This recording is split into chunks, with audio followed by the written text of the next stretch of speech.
ಅದಕ್ಕೆ ಇವತ್ತು ಹಿಂಗೆ ಅನಿಸ್ಲಿಕ್ಕತ್ತದ ಇವತ್ತೇನೋ 12 ತಾರೀಕು ಬಾಲಣ್ಣವರು ವಕೀಲರು ಭಾಳ ಬುದ್ಧಿವಂತರಿದ್ದಾರೆ ಮತ್ತು ಮಾನವೀಯ ವ್ಯಕ್ತಿ.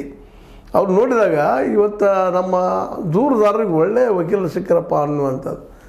ಬರೀ ಬಾಯಿ ಬಡಕರಲ್ಲ, ವಿತ್ ಎವಿಡೆನ್ಸ್ ಮುಂದಿಡುವಂಥವ್ರು, ವಾದ ಮಾಡುವಂಥವ್ರು ಬುದ್ಧಿವಂತರು ಬೇಕಿಲ್ಲ. ಯಾಕಂದ್ರೆ ಇದನ್ನು ಮುಚ್ಚಿ ಹಾಕೋಕ್ಕೆ ಪ್ರಯತ್ನ ಮಾಡೋರೆಲ್ಲ ಬುದ್ಧಿವಂತ ವರ್ಗದವರ, ದುಡ್ಡು ತೊಗೊಂಡು ವ್ಯವಹಾರ ಮಾಡೋಂಥ ಜನರ ದುಡ್ಡಿಗೆ ಮಾರ್ಕೊಂಡಂಥ ಎಂಚರ ಮೀಡಿಯಾ ಜನ, ಅದ್ರ ಜೊತೆ ಅಧಿಕಾರಿಗಳು.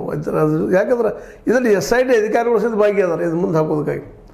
ಫಸ್ಟ್ ಟೈಮ್ SIT ನೇಮಕ ಆಯಿತು. ಅದಕ್ಕೆ ಬರೋದು CBI ತನಿಖೆ ಹೆಸರನ್ನ ಒಂದೇನೋ ನಾಟಕ ನಡೆದು ಹೋಗಿಬಿಟ್ಟು ಅದು ಹಿಡಲಿಕ್ಕಾಗಿಲ್ಲ ಸೌಜನ್ಯ ಕೇಸ್ಗಳಲ್ಲಿ, ಇನ್ನುಳಿದ ಕೇಸ್ಗಳೆಲ್ಲ. ಈಗ ರಿಯಲ್ ಪರೀಕ್ಷೆ ನಮ್ಮ ಹೆಗ್ಡೆಯವ್ರಿಗೆ ಆಗ್ಯದ. SIT ಇಷ್ಟೊಳಗೆ ಮುಚ್ಚಿ ಹೋಗ್ತಿದ್ದೋ ಏನೋ, ಮುಚ್ಚಿ ಬಿಡ್ತಿದ್ರು ಏನೋ.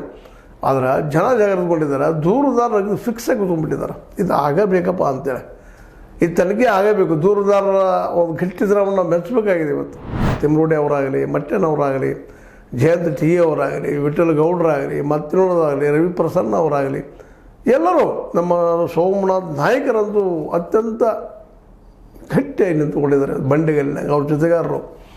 ಇದು ಹೇಗೆ ಹೇಳ್ತಾ ಇದ್ದೀನಪ್ಪ ಅಂದರೆ, ಇನ್ನು SIT ಸತ್ಯ ಹೇಳಬೇಕು, ಸುಳ್ಳು ಹೇಳಬೇಕು, ಯಾರಾದ್ರೆ ಒಂದೇ ಇವತ್ತು.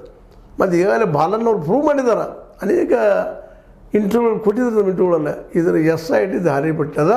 ಅದು ಈ ನಮ್ಮ ಹೆಗ್ಗಡೆಯವ್ರನ್ನ ಪ್ರಶ್ನೆ ಮಾಡ್ತದೆ ಅಂತ ಗ್ಯಾರಂಟಿ ಇಲ್ಲ ಅಂತೇಳಿ.